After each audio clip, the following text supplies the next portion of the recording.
நெறைய பேருக்கு ஏன்டா எடுத்தோன்னு சிலர் நெனைக்கிறாங்க. ஆனா, இவங்க வந்ததுக்கப்புறம் தான் தம்பி வந்ததுக்கப்புறம் தான் சூப்பர்ன்னு நெனைக்கிறாங்க.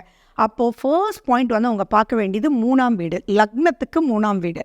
அந்த லக்னத்துக்கு 3ஆம் வீட்ல தான் வந்து இந்த சிப்லிங்ஸ் அதாவது கீழ தம்பி, தங்கைக்கு மட்டும் இது பொருந்தும். நாட் வித் அண்ணா அண்ட் அக்கா. ஸோ அவங்களுக்கு அந்த இடத்துல பாசிட்டிவான பிளானட்ஸ் இருந்தது.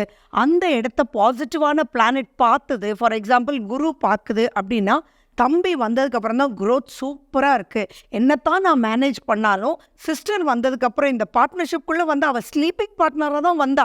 ஆனால் பார்த்தீங்கன்னா குரோத் பிரம்மாண்டமாக இருக்குது. ஸோ எல்லா ரைட்ஸுமே அவளுக்கு கொடுத்துட்டேன் அப்படின்னு சொல்கிறவங்களுக்கெல்லாம் அந்த தேர்ட் பிளேஸ் ரொம்ப ரொம்ப ரொம்ப இம்பார்ட்டன்ட்.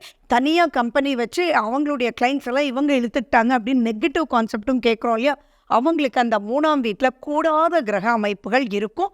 அந்த கூடாத கிரக அமைப்புகள் கூடாத அப்படின்னு உடனே என்ன பண்ணுறோம், ராகு, கேது, சனி, செவ்வாய், சூரியன் எடுத்துக்கிறோம். பட் அந்த இடம் எப்படி, அந்த இடத்துக்கு அந்த சூரியன், ராகு, கேது, செவ்வாய் எப்படி அப்படின்றதெல்லாம் பார்த்துட்டு தென் டிசைட் பண்ணணும். அப்படி இல்லை அப்படின்னா பெனிஃபிஷியலாக எந்த அளவுக்கு வச்சுக்கணும், எந்த அளவுக்கு அவங்களுக்கு கொடுக்கக்கூடாதுன்றதை டிசைட் பண்ணிட்டு தான் ப்ரொசீட் பண்ணணும். இல்லாட்டி உறவுகள்ன்றது தான் வாழ்க்கையே. அந்த உறவு கெட்டதுன்னா லைஃப் ரொம்ப டிஃபிகல்ட்டாக போயிடும்.